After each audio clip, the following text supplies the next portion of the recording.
You ever feel like you're in a constant battle with your own brain, just trying to get stuff done? Well, what if I told you that the most productive people out there, they're not using some kind of iron-willed discipline. Nope, they're using these clever little hacks to trick their brain into a state of like superhuman focus. And according to entrepreneur Dan Martell, these tricks work even if you're battling something like crippling ADHD. So that's what we're going to dive into right now. We're going through 10 of Martell's best hacks to help you stop fighting against your brain and start using it as the absolute superpower it's meant to be. So get ready, because some of these strategies are going to feel a little backwards. We're not talking about just working harder. We're talking about working way, way smarter by basically rewiring your whole approach to focus itself. All right, first things first, we have to change our mindset.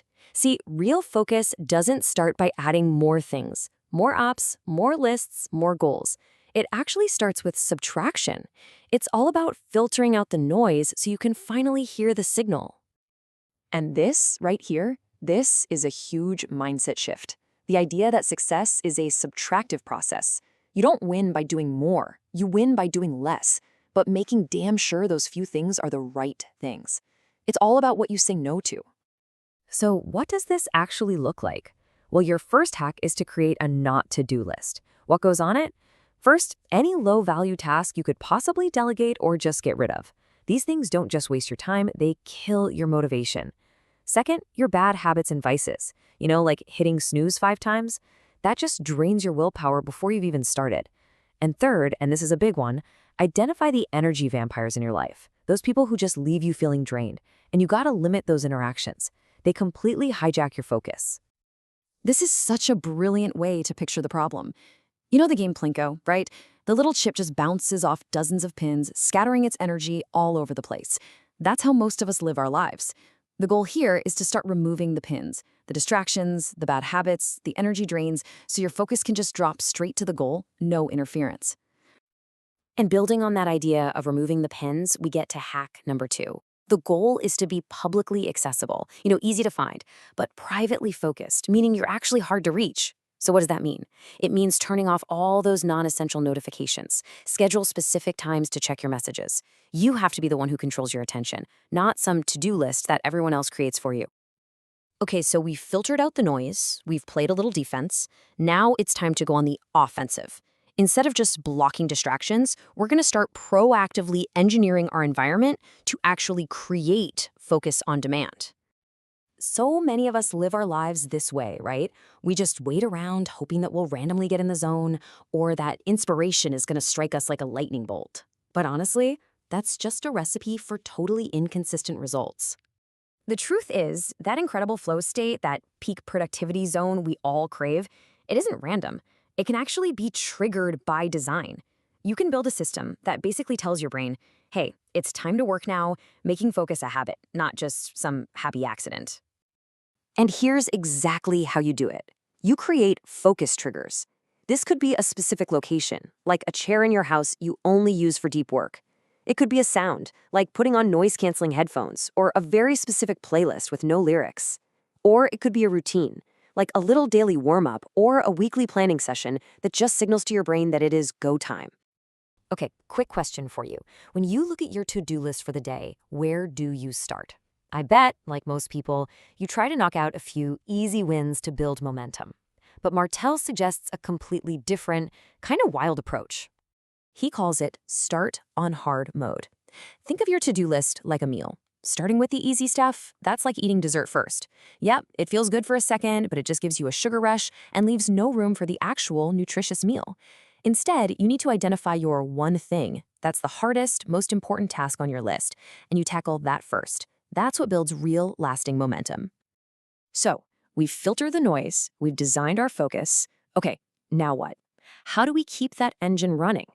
This part is all about the psychological tricks you need to sustain that high performance day after day. What's with the number 23? Well, it takes an average of 23 minutes to fully refocus after a single tiny distraction.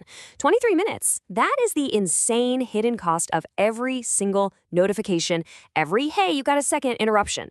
And that's exactly why manufacturing your own momentum is so critical. So, how do we do it? We turn up the pressure on ourselves before the world does it for us. First, you use Parkinson's law. That's the idea that work just expands to fill whatever time you give it. So give yourself 3 hours instead of a whole day. Second, you have to increase the stakes. Create real non-negotiable consequences if you don't hit your goal. You have to make it hurt a little bit to fail. You know why video games are so addictive? It's because you can literally see your progress. Well, we can apply that same exact logic to our work. Track your winning streaks. Set up little milestones with rewards, like a weekend trip. Make your progress visual. Put a chart on the wall. And if you can, do it with a team to keep each other accountable. It's simple. Progress equals happiness, and seeing those wins keeps you in the game. And now for our final section.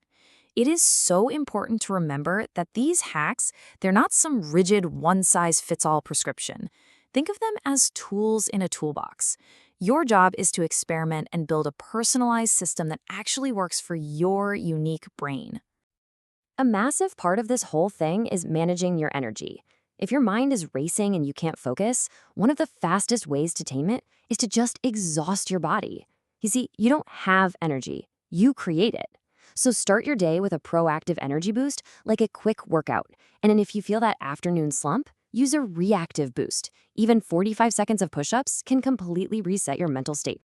And this is exactly why this journey is so personal. Dan Martell talks about how he was put on medication as a kid and genuinely thought he was broken. But later, he realized his mind wasn't broken at all. He just needed a different instruction manual. This is all about finding the instruction manual that works for you. So the final advice is really this. Your path to insane focus is a journey of trial and error.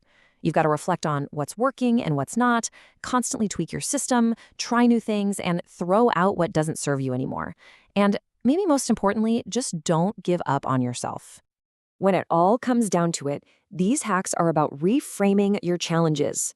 The very thing you think is holding you back, whether it's ADHD or a short attention span or whatever, that could be the key to unlocking a level of productivity you never even thought was possible. So the only question left is, how are you going to unlock it?